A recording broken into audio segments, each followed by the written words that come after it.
Let's get to today's action. We've got Yudi Chang, Ace Investment Strategist, Chief Trader, whose last 3 stock picks are each up more than 9% since he told you to buy. He's back with 2 plays, 2 new ones, and Larry Shover in the pits of the CME. Okay, Larry, to you first. Hey, the guys behind you look like they're just waiting to hear what you have to say, so let's get to it. We're kind of sitting there waiting. Let's get to it. I mean, what did you make of today's action? We saw huge gains and then pared back just a bit.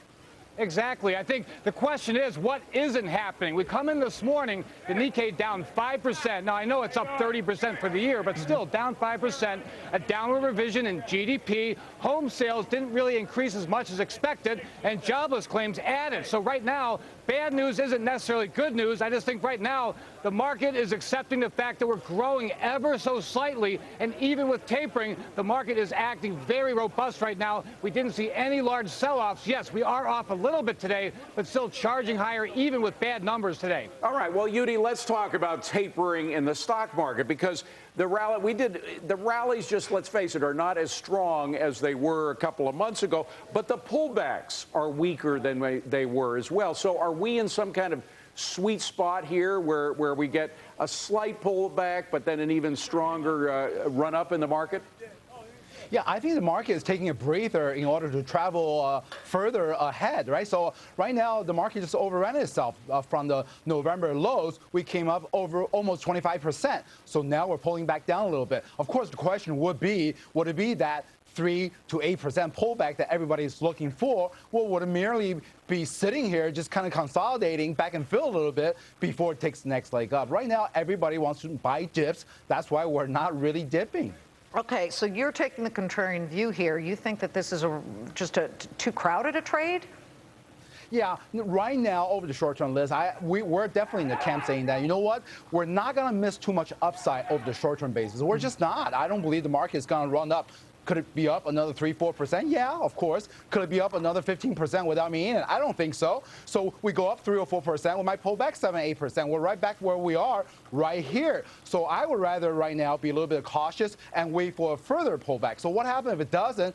And I'll just have to miss it. I have enough profit already for this year, so we'll miss a little bit. It's okay. I do believe the market is going to pull back a little bit more, and I'll find a better opportunity to get in. And we're going to get to your picks in a second. But Larry, you mentioned what happened in Japan, because it was an ugly day in Japan, a 5% drop in the Nikkei, and yet, just like happened last week with a 7% drop, this market kind of yawned. They said, nah, they were oversold, they were overbought anyway.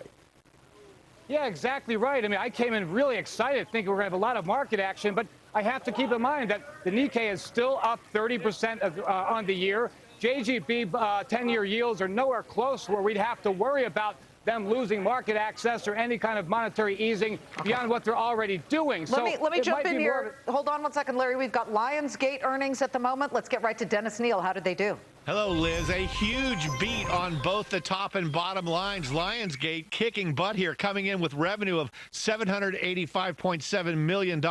Wall Street looking for only $753 million. And then earnings per share coming in at 66 cents a share. That is 50% better, if my math is right, than the 44 cents earnings per share Wall Street was looking for. This company has been coasting and surfing very well on that Hunger Games franchise. And we're looking for the next one coming out for Hunger Games in November. We'll have to see if they said anything about the outlook, but so far a huge beat for Lionsgate, especially on revenue, because Hollywood's been down 12% at the box office, so that's especially impressive for this program maker. Well, and that's the point, Larry, is that so often we have been disappointed on the revenue side. A lot of great bottom line earnings reports, but we've been disappointed on the revenue. When a company beats on the revenue on both the top and the bottom line, you really got to look them over. And in fact, the stock is popping about $1 after hours. Go ahead, Larry. Yeah, that's unbelievable. And options traders got this one wrong. Options traders had put skew, the price people pay for downside protection, in the 90th percentile. A lot of put buyers right now, so they were dead wrong. The stock people are overwhelmed with what they're doing right now. But if you consider the TV guide, consider the fact that they're doing production with The Orange is the New Black, and the other shows, Anger Management, Mad Men. This company is on fire, and I have to say, options traders got it wrong today. Okay, well, we got no sooner had we finished up with Lionsgate than we got Krispy Kreme. Their earnings coming in. Dennis, what are they? Yeah, the stock just popped 4% after hours on these good results. Krispy Kreme beating Wall Street estimates on earnings, bringing in 20 cents a share. Wall Street looking for only 17 cents a share. And the top line revenue coming in, also beating Wall Street, coming in at $120.6 million. Ooh. Wall Street looking for $116.27 million.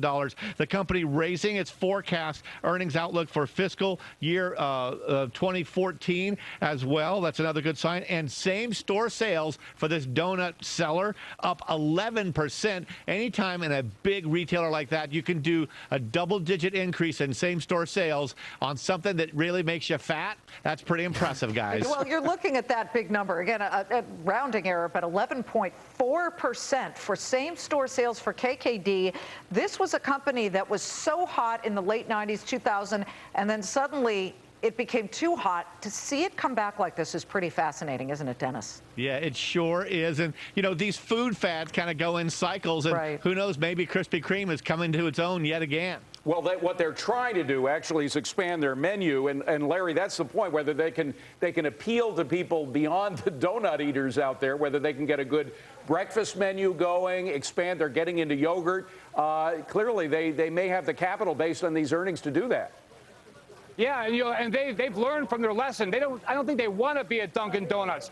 Maybe they don't want to be a chock full of nuts either, so it's somewhere in between where you're right. They want to compete for that breakfast market where Starbucks, cinnamon rolls and everything else, that's after the fact. They sell coffee. I think they want to do both. They want to give a breakfast experience and really create their own niche. So long term, it's probably a really good buy.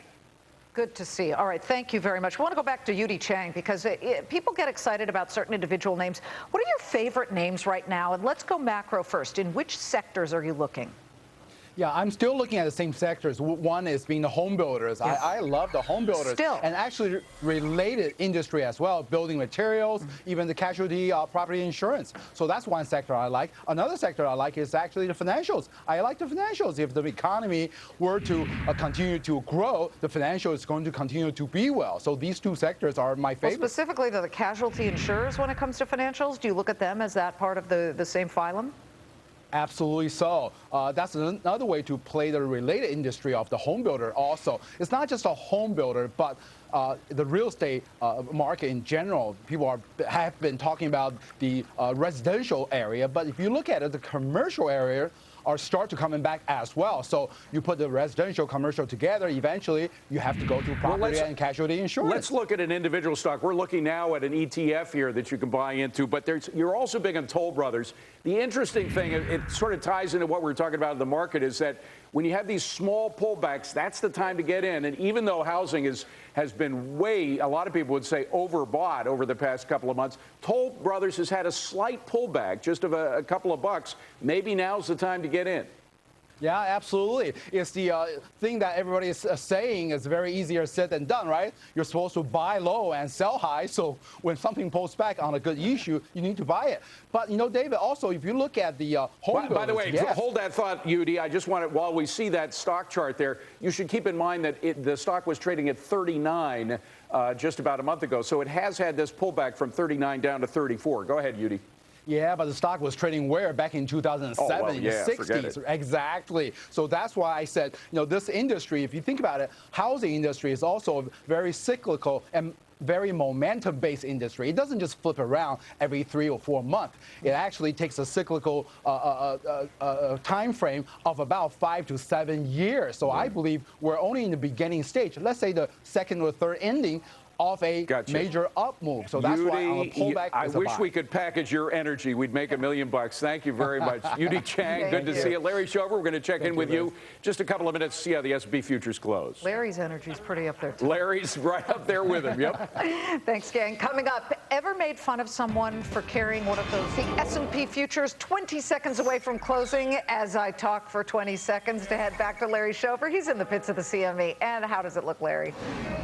Well, it looks right now the Fed has never promised us a rose garden of double-digit returns and endless low volatility. We need to be on our guard right now. We've been in a very tight range, 1640, 1660. We have a very barren economic landscape between now and September. So we need to be on our guard because the market can and does sometimes move for any reason and no reason at all. Just because we're waiting for the Fed meeting in September doesn't mean we can't have a gigantic move between now and then. Great point. Great point, Larry. Be on your guard. Remember, he warned on your us guard. of that. Okay, thank you, Larry, very much. You know what my favorite